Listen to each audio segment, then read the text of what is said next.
Welcome to Living Chassidus. Together, let's live the Chassidus we learn.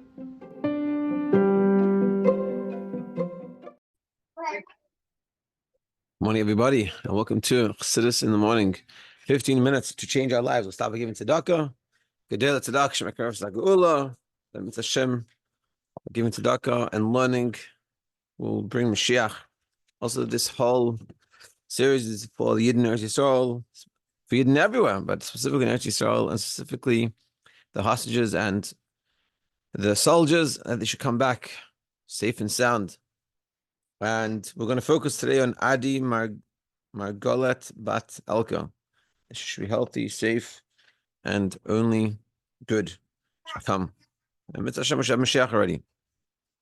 Okay, just before we start today's class, a story that's connected with this class. So for me, it's a famous story already. Basically, there's a Gutnik from Australia. He used to learn, I think it was in Tells, in Ohio, Cincinnati, in the middle of America, in Litvish Yeshiva. And then he ended up becoming Lubavitcher, connected to the Rabbi. So when he came back to visit from Australia, besides going to the Rabbi, he first went to his yeshiva, his old yeshiva, and he talked with his old Rosh Yeshivas and things. And they had a question. And he came and afterwards he came to the Rebbe. He told the Rebbe their question. So this is what the question was. They had two questions. They said, first of all, why does a Rebbe not consult other gedolim when he does something? He makes a mitzvah tefillin, mitzvah kashrus, mitzvah ta'aseh shpacha, mitzvah whatever.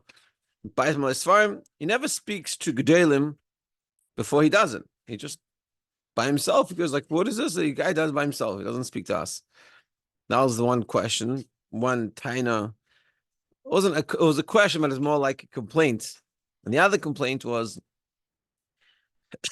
they took a medrash, a random, at the medrash,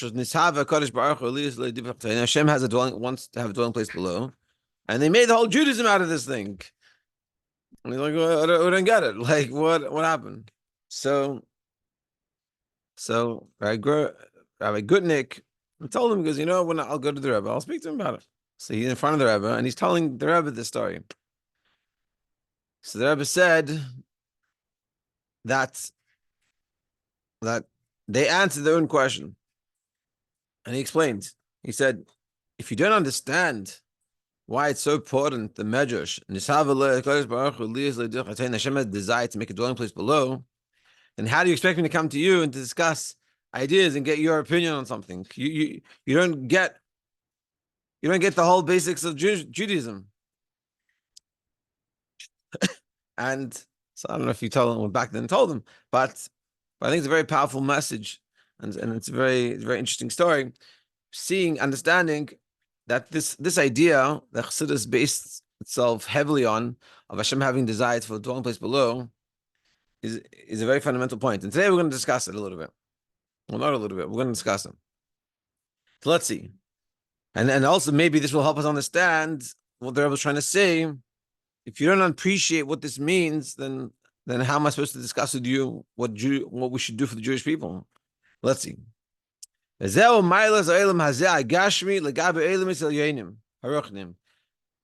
this also, everything we talked about now, that we've shown how by a person we have the greatest milah. The lower you go, the higher it's coming from. Like the wall, the higher it is, the further it falls. Things like this. Now we can understand why this world is better than the spiritual worlds. Even the spiritual worlds are more connected to God. So why is this world better? And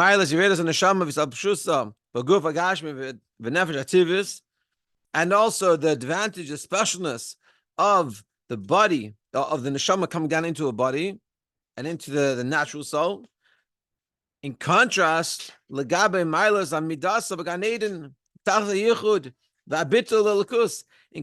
to the neshama being in Gan Eden, in the ultimate unity with godliness, that it's better for the neshama when it's down here in the physical world, more so than when it is in the perfect, pristine state of bittul in front of godliness, or in to make it maybe more tangible. It's better when we're living now in this physical world versus before we were in seminary or yeshiva or in that bubble of spirituality. It's much greater now. Like the Alter Rebbe says in Sefer Tanya, Perek Lamed Vav, that the ultimate purpose of the creation of this physical world, that Hashem had a desire to make a dwelling place below. This is the ultimate purpose. And this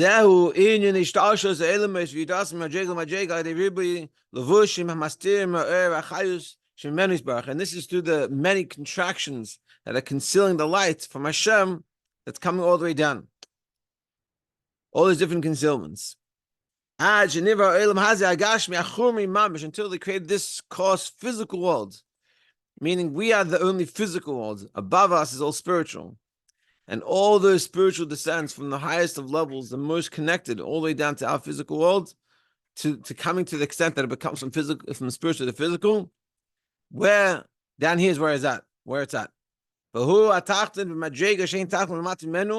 And this is the lowest of levels, that there's nothing lower than our world.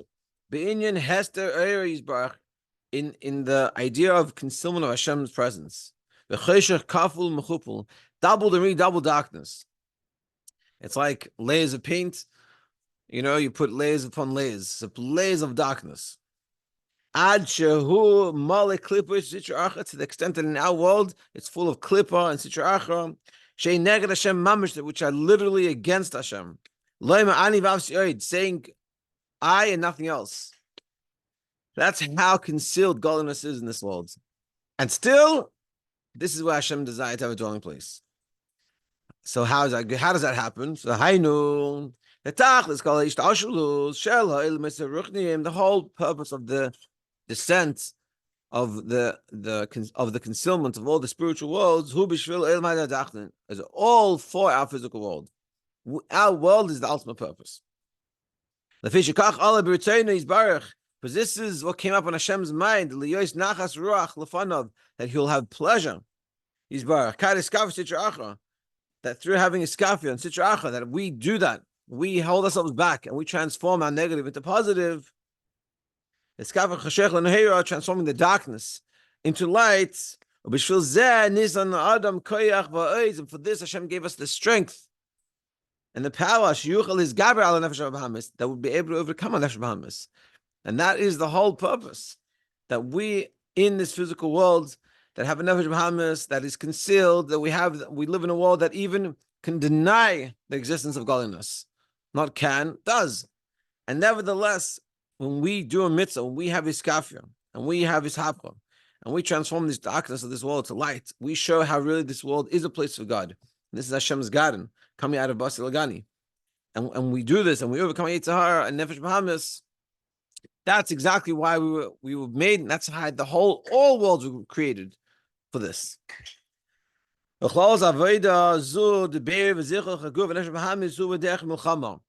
the reality is, to overcome the body and the nefesh bahamis, to be able to make those right decisions and have that iskaf in this hapra, is the way to do it. Is a way through. It's through a war. We're talking about and as we've been learning, I used to say, through us doing our war, that helps the war in Eretz Yisroel. And this is here, he's saying clearly that the waging war, it is a war to overcome the Yetzer Hara and nefesh bahamis. That we need to know. Ki hanefesh bahamis v'Yetzer Hara, and this is a very powerful, important message that is very powerful. That person needs to know Ki hanefesh bahamis v'Yetzer Hara, our nefesh bahamis and our Yetzer Hara, heim soinov, they're our enemy. They hate us. Hayese gedelim, they're the worst, they're the greatest of our enemies. And they desire our spiritual death. They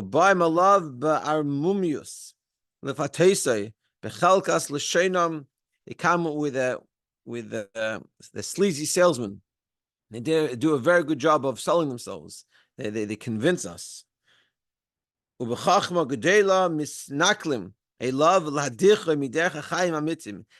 very cunningly they get us to go away from the true life.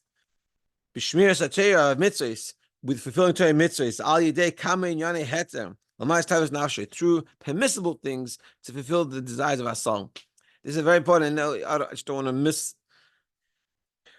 It's a very important point. I have to recognize that the nefesh Bahamas, the Yitzhahara for sure is your enemy to the utmost. It wants us to have a depressed, unhappy life, and this is why we have to learn that when we notice that the Yitzhahara is talking, so I know I'm not going to listen to it. It's like some crazy person is talking to you. You don't take into consideration what they're saying.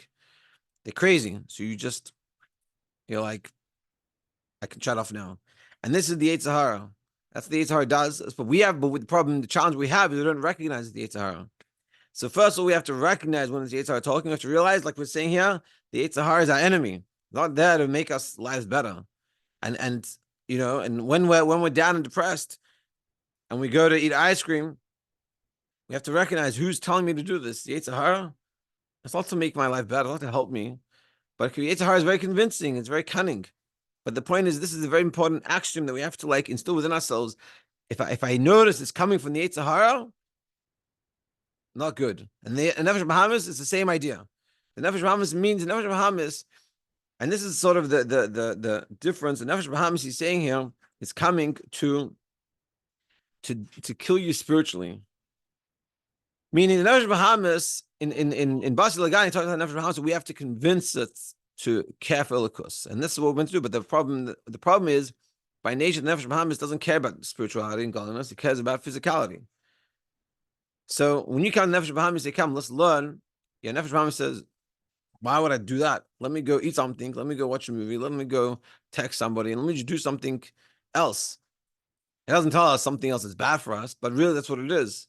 And he's trying to desensitize you to godliness. Not because he hates godliness as much as because he cares about physicality. We have to recognize that these things destroy us and don't give us the ability to connect to who we really are.